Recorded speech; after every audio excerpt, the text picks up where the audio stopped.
Hello, and welcome to AP World History. My name is Jason Epand, and I want to welcome you to this wonderful journey that we're both going to go on together, in which we fully prepare ourselves for the AP World History exam.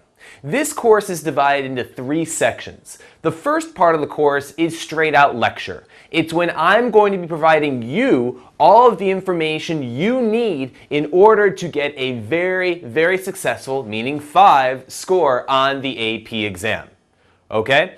I'm going to provide you with all the information you need. That word all, A-L-L. Okay? The second part of the course is the problem-solving section. And this is when I analyze all of the previous College Board AP tests. I'm going to go problem by problem and analyze every one, tell you exactly why you should choose this answer instead of the other answers, as well as providing you with an assortment of problem-solving techniques.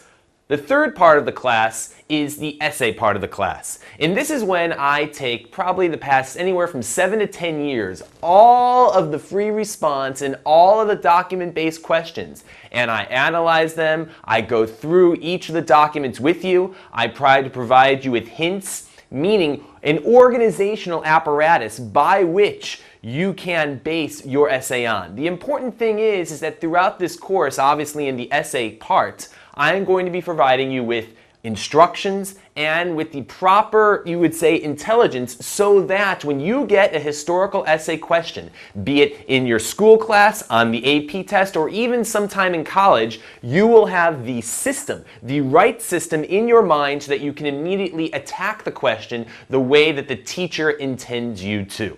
Okay? So the class again, lecture part, problem-solving part, and the essay part. But obviously, as this is the first class, we are going to begin with the lecture part. And where do we begin with world history?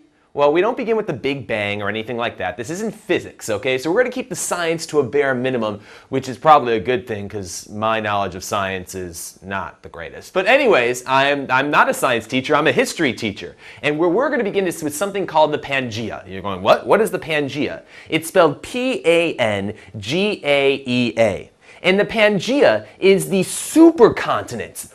Basically, all the landmass that, Asia, Africa, Europe, North America, South America were all connected together, all right? And this was a fantastic supercontinent that existed during the Paleozoic and the Mesozoic eras. Pangaea is spelled P-A-N-G-A-E-A, and it existed about 250 million years ago. That's a long time ago. You don't have to know, the stages at which everything broke up, etc., etc. Just be aware of the term Pangaea, okay? So then there's a breakup.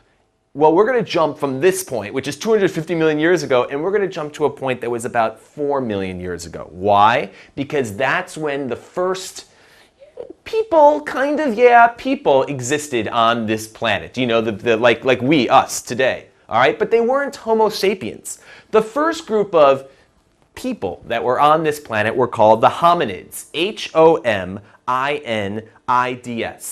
The first group of hominins that that are known to us today, they're called the Australopithecus. That's A-U-S-T-R-A-L-O-P-I-T-H-E-C-U-S. And these individuals are the first people, and they appeared in East Africa. So if you get a question on the test, people, us, we first appeared on this planet in East Africa, sometime around 4 million years ago. Okay? Now, how do we know about the Australopithecus? It's because in 1974, an archaeologist found the remains of one of these types of people, and they called her, they said it was a her. I guess they looked at the body parts, or, the way that the pelvis or the hips were structured. Anyways, they determined that it was probably a young girl, and her name is Lucy, L-U-C-Y. Okay, so if you see something on a test, Lucy is an example of the Australopithecus, and that's how we know that these people walked upright on 2 legs, and they had well-developed hands.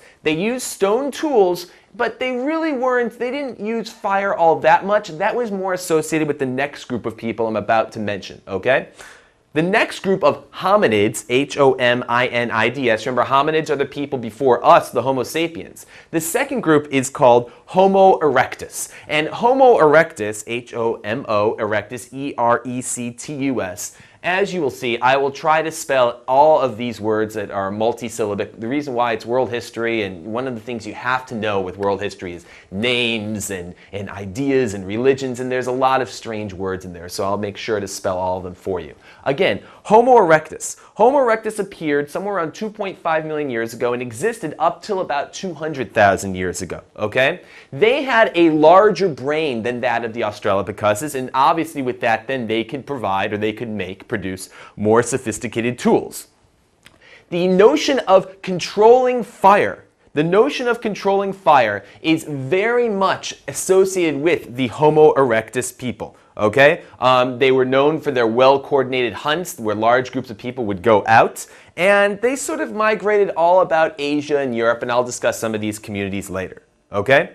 Somewhere around 200,000 years ago, somebody who looks like me, or maybe not exactly like me, but somewhere around there, the Homo sapiens, they came about. Like you, like me. Look at yourself in the mirror, you are a Homo sapien. Okay? Now you may ask yourself, what is the difference between a Homo sapien and a hominid?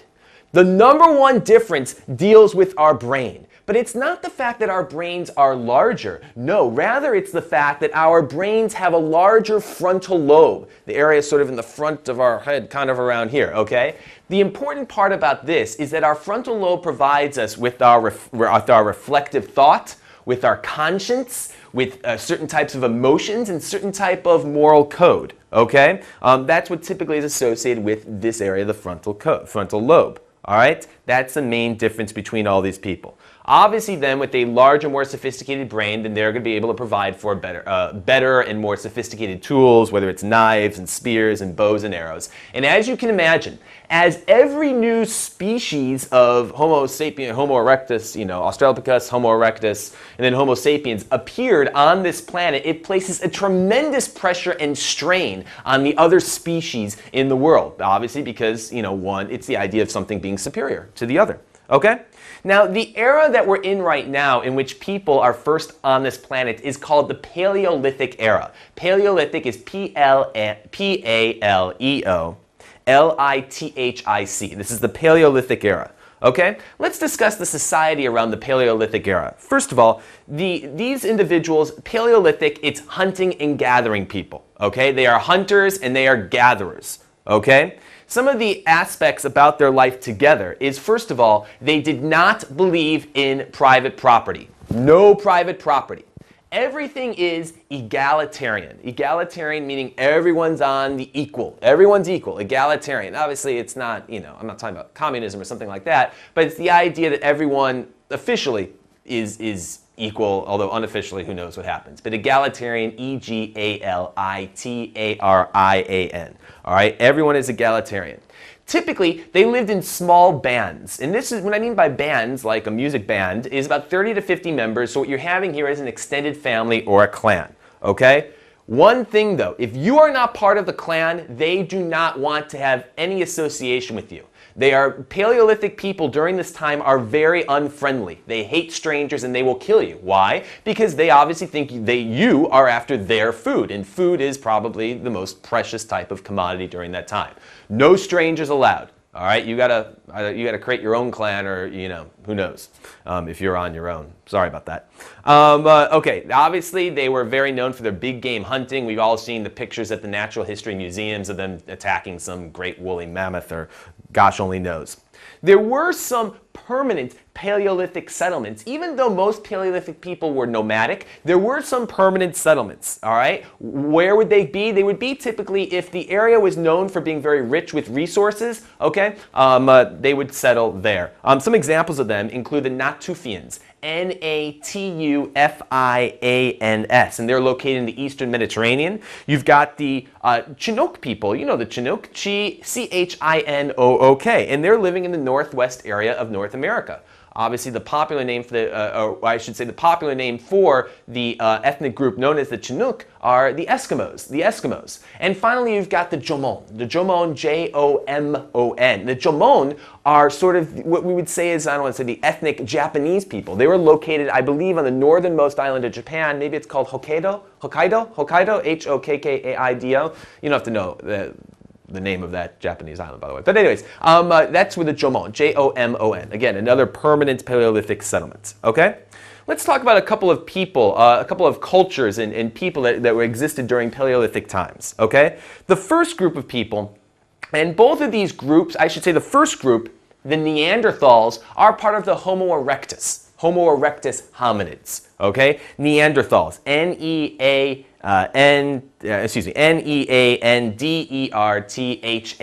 or Tal, one of the two, okay? The Neanderthals were located somewhere in Southwest Asia and in Europe in between 135,000 years ago, okay? The reason, today if you call someone a Neanderthal, it's not a compliment, all right? But these people did display emotion, and they did display feelings. And how do we know this? We know this because Neanderthals left careful, delicate burial grounds. And obviously, if you're taking the time out to bury someone, that means you have a good deal of feeling for them. So we know the Neanderthals thought in terms of emotion. The second group of Paleolithic cultural people I want to discuss are called the Cro-Magnon people, Cro-Magnon people. The Cro-Magnon people have a special type of classification. It's called Homo sapiens sapiens. Homo sapiens sapiens. So you have two sapiens in a row, all right? And that refers to the Cro-Magnon people, okay? Typically, these Cro-Magnon people are thought to be the first people or human beings of the fully modern type, us standing erect on our two legs and just having the same type of skeletal, symmetry or ratio. I'm trying to think of a better word, but anyways, that we have today, okay? The Cro-Magnons are known for their Venus figurines, where they would create a statue of a woman and they would emphasize her reproductive parts. And what this obviously shows is that they're concerned with the idea of fertility, or making sure that their line in the family continues over time, that they create future generations, okay? Also, the Cro-Magnons are also known for cave paintings. And you think to yourself, when we think of cave paintings, what are they painting? Are they painting people? No, they're not painting people. They're known for creating landscapes that are quite realistic and animals that also look quite realistic. And you think to yourself, well, why are they just painting animals and landscapes? And the reason for it is they hope it would have some type of magical element. That if they paint the animal on the cave, this means that they're going to have better luck in their hunt. Okay? So Cro-Magnon, Venus figurines, and cave paintings. A great example of a location where these cave paintings are is Cave Lascaux. L-A-S-C-A-U-X. Lascaux, L-A-S-C-A-U-X. Okay? That's a place in, you can tell, obviously, it sounds French. And that is a famous location where you could check out some of these cave paintings. Okay? Now, the Paleolithic era is coming to an end, and the Neolithic era is about to come upon us. Neolithic? What does that mean? N-E-O-L-I-T-H-I-C. Neolithic. All right? The major difference between the Paleolithic era and the Neolithic era, and you may know this, has to do with the idea of people committing themselves to agriculture. Neolithic is all about the development of agriculture and the domestication of animals. Neolithic, agriculture, domestication of animals. Okay? Which animal was domesticated first? Well, people think that the dog was the first animal to be fully domesticated because the dog would prove to be helpful when it came to hunting. Dogs have good noses. They like to sniff everything. If you have a dog and you've taken him out to the bathroom, you know what I mean. Anyways, so dogs, the first animal to be domesticated, Neolithic, agriculture, and domesticating animals, okay?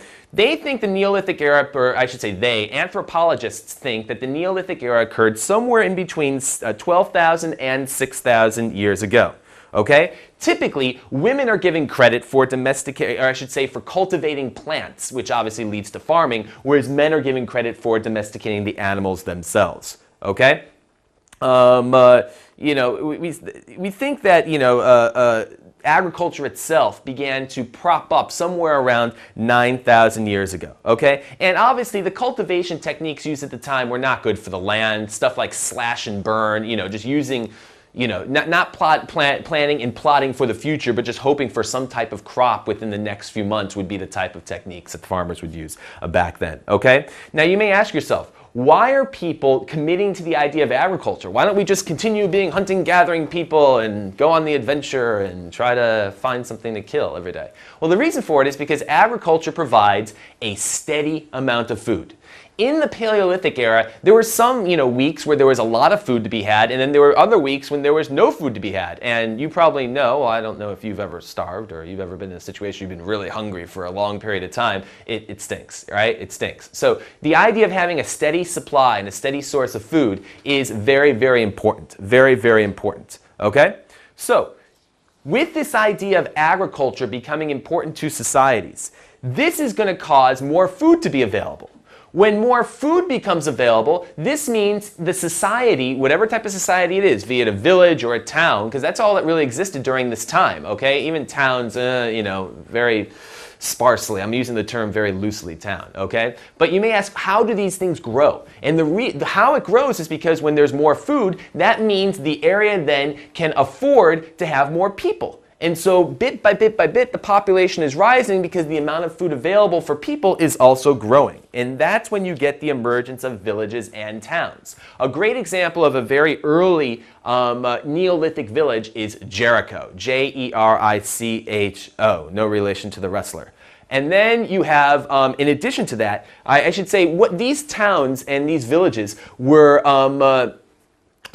were constructed. Typically, you would find a great deal of mud huts, and the towns would have defensive walls. They would have these defensive walls because you need to protect against these, these raiders that would try to enter your town and steal the agriculture and steal the food from you. Remember, food and a steady source of it is the most important commodity by far. Okay? Now, we know that within these societies, the idea of specialization of labor did occur. Okay? There is a Neolithic site, a place called Huyuk, Catal, C-A-T-A-L, Huyuk, H-U-Y-U-K, that held about 8,000 people back then, and we know that there was social stratification. And social stratification is an important term in world history. What that refers to is that there are certain hierarchies or levels within society. You would say that there's a class system. Also, social stratification, a lot of times it has to do with the fact that certain people had certain occupations, and some occupations paid more and some occupations paid less. It was just the way that things went, right?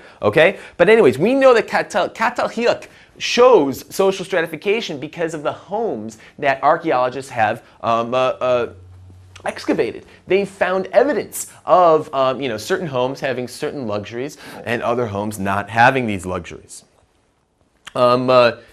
Industries that occurred during the Neolithic time that are still around today there's pottery and a certain amount of metallurgy and textile production. Obviously, this is done in a very basic level because the weaponry and the tools are not very sophisticated yet, but that did exist. Okay? And there are the social distinctions. Why now? Paleolithic era, egalitarian.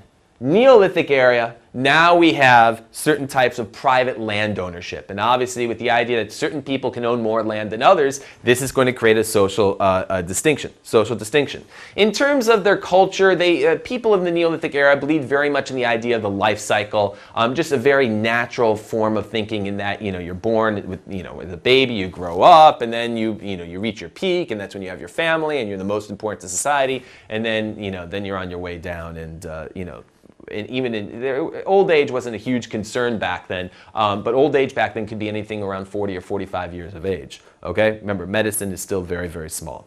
And then eventually, we're going to lead up to the origins of urban life, which is going to lead us to our next chapter, which deals with Mesopotamia, okay, and the idea of the city-states. Before we go on to it, I just want to make one more comment, and that deals with the idea of metallurgy, okay? People always ask me, it's like, well, what is this Bronze Age? What is this? What is copper? Et cetera, okay? Prior to 6000 BCE, there was pure copper. Okay? Pure copper is what was used. And copper was used for jewelry and other stuff like that. Okay? However, around 3500 BCE, this is when the Bronze Age really commences. Okay? And bronze itself is a mixture of copper and tin. All right? And tin is obviously the commodity or the metal, which is a little bit harder to find, makes bronze sort of a desired commodity. Obviously, the rich would want to have bronze. Why? Because bronze is harder than copper.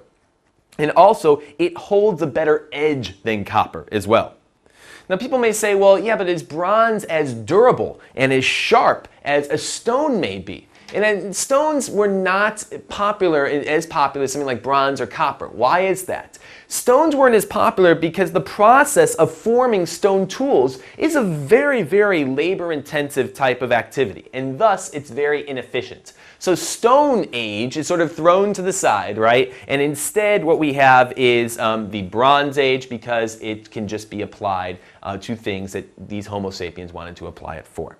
Okay, fantastic. And this now brings us to chapter 2, which is Mesopotamia. Mesopotamia, when we think of Mesopotamia, where are we talking about?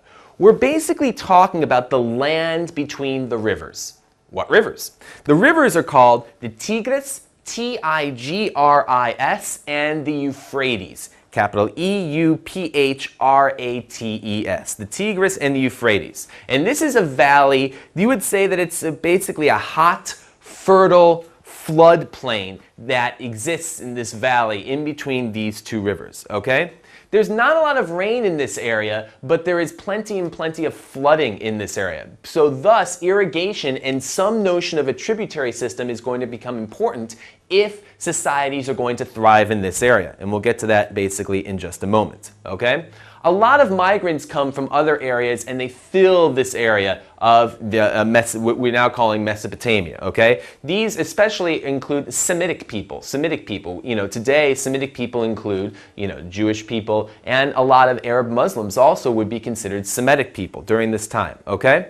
The area that becomes the big population center in this space between the two rivers is called Sumer. S-U-M-E-R, Sumer. And Sumer in the south is the population center, and this obviously becomes known as Sumeria. And Sumeria is really the first large city-state. City-state. Now, what is a city-state? Obviously, a city we know what a city is. It's a large, so you would say metropolis area. But state refers to government, as if each city has its own government, which means its own laws, its own rules, its own regulations. Okay? It also refers to the fact that the state itself is not only going to control the city, but also the immediate land surrounding this particular city-state, all right? Obviously, if the government and a state is in place, they're in charge of a variety, whether it be building projects or irrigation or wall building or some type of military development to protect the agriculture, to protect the luxuries and commodities that are held within the cities, all right?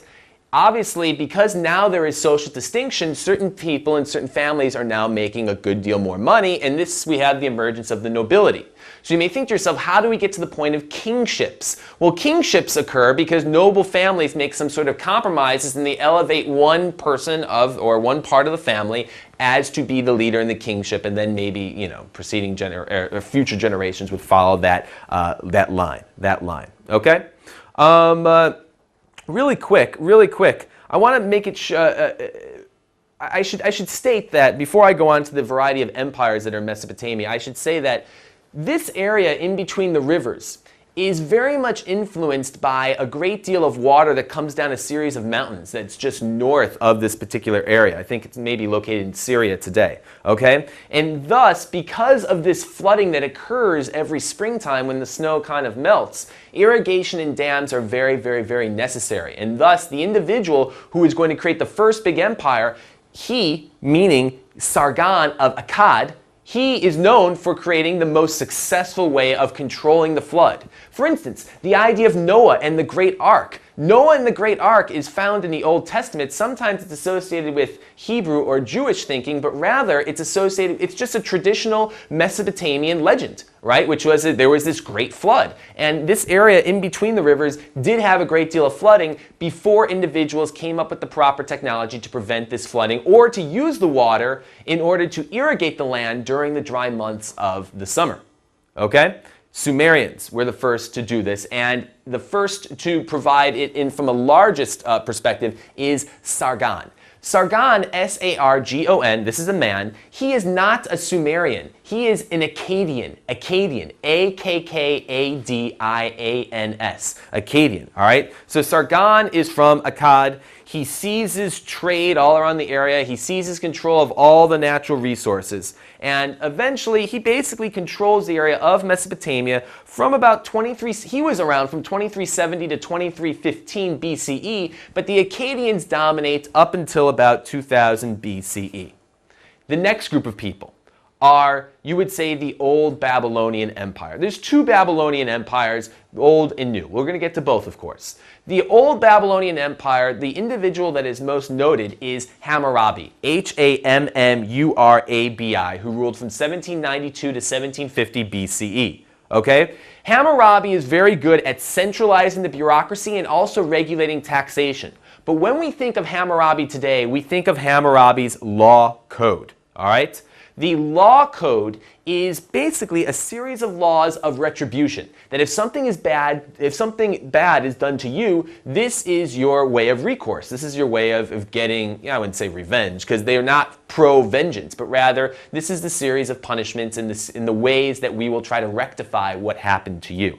Okay? Something else that the Hammurabi's law code discussed was the idea of the importance of social status, okay? And it very much provided so that everyone within society felt a great deal of oppressive social responsibility. And I'm not sure if the legalists in Qin-era China knew anything about Hammurabi's law code, but basically a great deal of the Qin valuing the legalist thought of social responsibility and the oppressiveness of it, that if your family member does something wrong, maybe you're going to be associated with it and you're also going to be in trouble, came from this particular area, the Hammurabi's law code. Okay, just real quick, again, we call it Old Babylonian Empire because their capital is known as Babylon. So again, that's Hammurabi and his law code. Okay? Some of the later Mesopotamian empires, and when I say later Mesopotamian empires, these are people that exist. These are, you would say people within that originated in between the Tigris and the Euphrates. And one of those ethnic group of people were the Assyrians. The Assyrians, Assyrians.